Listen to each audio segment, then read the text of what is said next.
last year. Stephen Bannon, once security advisor to US President Donald Trump, and now under arrest for fraud, praised Japanese Prime Minister Shinzo Abe as a great hero to the grassroots, the populist and the nationalist movement throughout the world.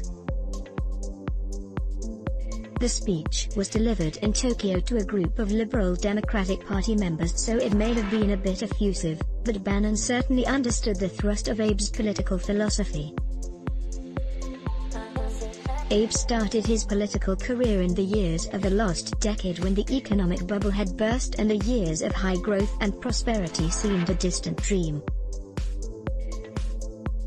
The promise of the 21st century being a Japanese century had vanished. The birth rate was declining and neighboring China was fast developing into an industrial powerhouse.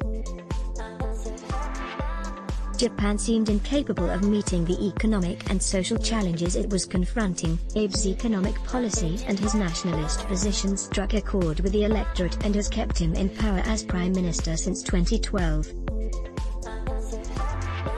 But many have seen his ideas as a war on truth. His political vision and historical ideas echo Trump in the US or the agenda of the BJP and its affiliates here. Perhaps that is why he seems to have an appeal in India as well. Also read, Japan's Prime Minister Shinzo Abe resigned citing poor health. Abe comes from an illustrious political family, replete with viscounts, generals, bureaucrats, prime ministers and Class A war criminals. His maternal grandfather Nobusuke Kishi was a key figure in the puppet state of Manchukuo, a supporter of the army and of the national defense state, an admirer of the Nazis. He went on to become prime minister after the war. Abe carries this legacy forward. Shinzo Abe comes from an illustrious political family. Photo, Reuters. Abe has dismissing the idea that Manchukuo, what are now the northern provinces of China, was ever a puppet state, denied that the Japanese army employed what are euphemistically called comfort women for their troops, argued that the Japanese tried as war criminals in the Tokyo War Crimes Tribunals were never war criminals under Japanese domestic law, visited the controversial Yasukuni Shrine both as cabinet secretary of the Liberal Democratic Party and as prime minister, and has tried to revise the post-war constitution. The constitution, drafted and enacted during the US-led Allied occupation, restricted the Japanese from building a military force, though they have got around that over the years. In particular, he wanted to remove Article 9 that renounced the use of force in the conduct of foreign relations, and made Japan a normal country. This article prevents Japan from participating in military actions outside Japan. These were all the standard red flags that marked the political boundaries after World War II. Progressive and democratic forces saw the new constitution as a way to build a democratic Japan and looked to recognize their responsibility for the devastation they had visited in their colonies and in their wars in China, Southeast Asia and the Pacific Islands. The nuclear bombing of Hiroshima and Nagasaki further reinforced the idea that Japan had to carve out a new, non-violent path. Peace movements advocated limiting the defense forces and civil society groups began to address the biases in the textbooks to make the new generation aware. The historian Yaenaga Saburo in 1953 took the Ministry of Education to court for censoring his textbook as he dealt with past atrocities and massacres, this at a time when the Chinese, under Mao Zedong, were quite willing to forget about the past. Yaenaga's long-drawn fight led to changes in the rules and ensured that the committee's examinations and objection are now public and debated. Of course, non-prescribed textbooks can be freely published. Also read, the Quad is poised to become openly anti-China soon. Conservative resistance, which had always been there, has increased. Many continue to argue either that in war such things happen and the Japanese were doing nothing exceptional, or outright deny the massacres or brutality as myths. In fact, the defense has usually been centered around the idea that Japan was waging a war against Western colonialism to liberate Asia.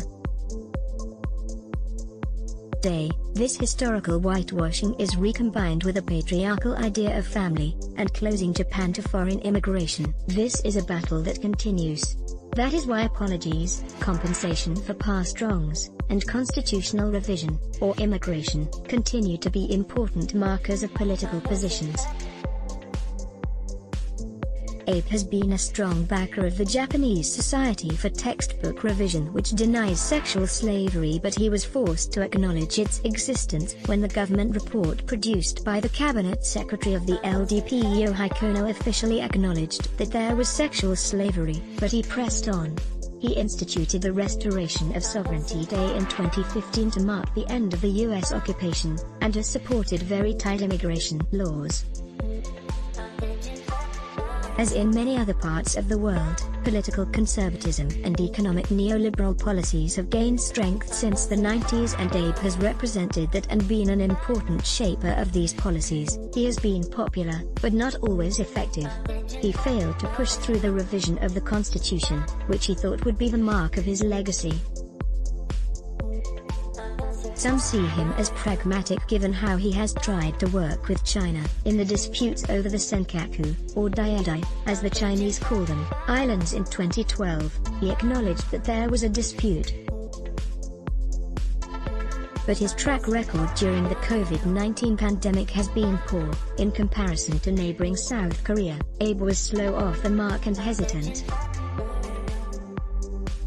The COVID-19 cases on the Diamond Princess, the cruise ship that docked in Yokohama Bay, were badly handled, and his popularity plummeted in May, with a majority disapproving his management. The public thought he was using the crisis to help his business friends. The expert group that had been set up to decide on what measures to take gave recommendations that Abe did not like, so he disbanded the group and formed another one, bringing in celebrities with little medical expertise.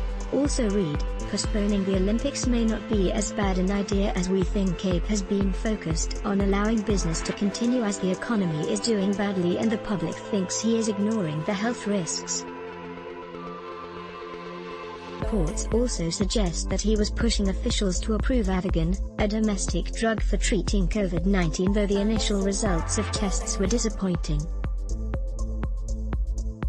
The cancelling of the Tokyo Olympics is another huge economic blow. Abe dithered till the last possible moment before cancelling, winning no friends. Abe's resignation on health grounds may be an opportunity for him.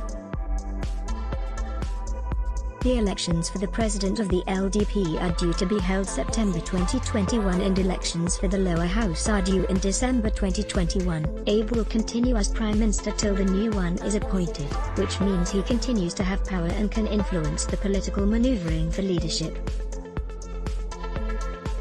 Commentators have suggested he could even have an early party presidential election, or even call for a snap poll. Given his declining popularity over the handling of the COVID-19 pandemic, the cancelling of the Olympic Games, and the economic downturn, this may have been an opportune moment for him to take a step back. Bridge Tanker retired as Professor of Modern Japanese History from Delhi University and is an honorary fellow at the Institute of Chinese Studies, Delhi. Let's block ads. Why? Show your love for him. Click the link in description. Thanks for watching.